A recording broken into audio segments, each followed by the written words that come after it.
Welcome everybody to another Gamrod Tech video. Today we are going to be covering my favorite web browser, Vivaldi.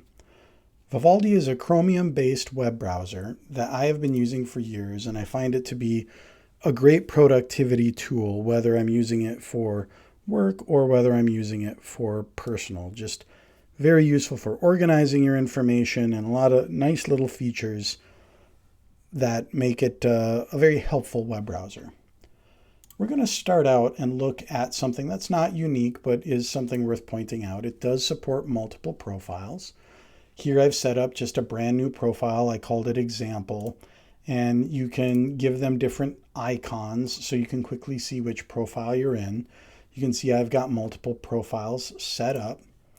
In this generic one, we've got the generic Vivaldi theme, which is an adaptive theme that'll sort of change its colors based on the colors in the website that you're visiting. And what we're going to do is we are going to leverage some of the little extras that this browser has to offer. So sometimes I like to go to the EmojiDB to look up emoji, but let's say I don't want to always have to do a long search for this. I can actually click over here and say add web panel. I can click on that and look at that. Now it is this nice little sliding side panel that I can go and I could search, for anything that I needed to over here and then quickly fold things back up. So it's a nice tool. You'll see that there's a number of defaults that come, like Wikipedia, you can put over here as a web panel. They slide out of your way very easy. Nice feature. Where I really find Vivaldi to be nice from a productivity perspective, though, are workspaces. Workspaces allow you to group your tabs within separate workspaces, just as the name implies. So let's go ahead and set one up. I'm going to set one up for my personal website. So as you can see, now it has set up a personal website workspace. And let's just go search for website over here. We'll grab this little globe symbol. And just to give me a nice visual reference, we're going to paste this in. And there we go. We've got our workspace. We've got our little icon next to it. Now let's say, we'll fold this up. Let's say we wanted to create another workspace. And this one, let's just say it was for shopping. So I'm going to create that. And let's go use my web panel. And let's just say shopping and see if anything comes up. So yeah, here, credit card. There we go. You're going to be using that probably if you're shopping. So we'll paste that in. There we go. So we've got our different workspaces. And so for personal website, let's go ahead and put in my personal blog. And let's say I wanted to have my GitHub website, have github.com up as well as my website. And then let's say I wanted to open up multiple repositories that may be related to my website. For now, I'm just going to open up some of the boilerplates that I've created related to that. So now I have 3 GitHub websites. It's, crowding up my workspace a little bit. Why don't we go ahead and group these? So we've got all of these together under a tab stack now, which is under my personal website workspace.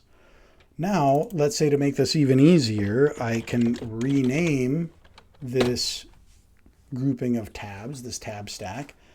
And so here we've got the website, and then here we've got everything that's under GitHub. And now let's say I wanted to look at all 3 of these GitHub pages. You can use this tiling feature, and you can tile them and compare information between the three, and you can tile them in different directions. This is a little cleaner probably if we do two. Let's close one of these. Let's tile it this way. Yeah, there we go. And then we can return it to normal. Let's open up our shopping workspace, and we'll just grab a couple of random websites that come with the default profile here. We got Walmart, we got Amazon. So those have popped up. Now you can see when I switch profiles, it's going back, to my different tab sets. And these workspaces, they will be saved. When I close the browser and I come back to this example profile, when I'm all done, these will all come back where I left them. So I find that just to be quite useful. It's just a nice feature, especially when you combine it with your page tiling and some of your web panels, all of those things. Very nice. A couple of other quick things that I like to mention is you have sort of this default zoom that you can use on anything.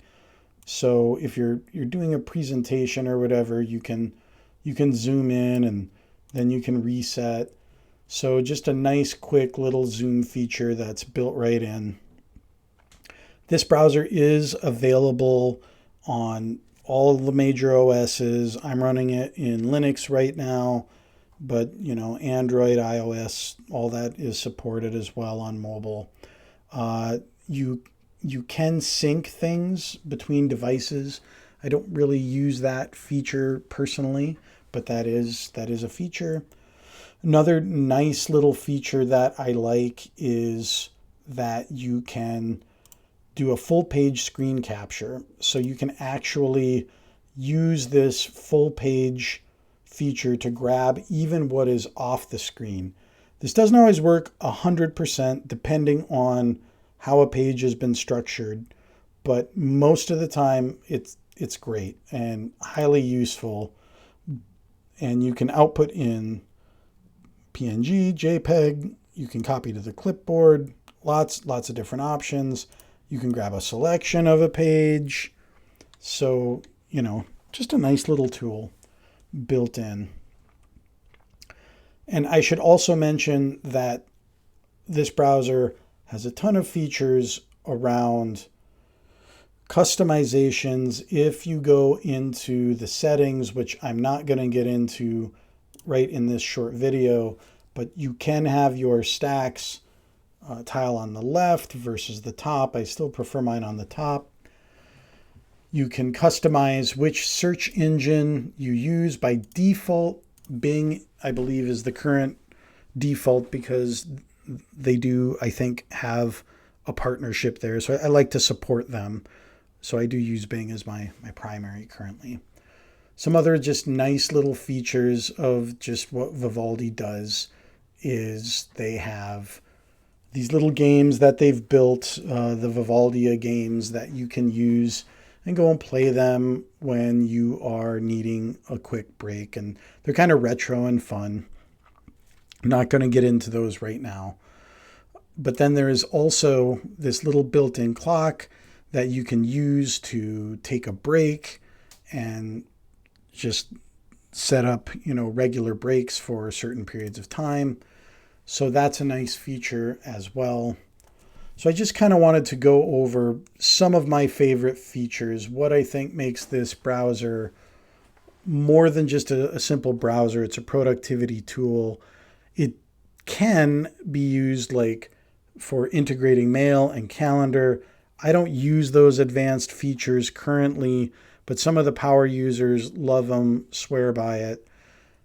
I should also mention they have a very active community. They have their own Mastodon service, which is actually where my Mastodon account is hosted.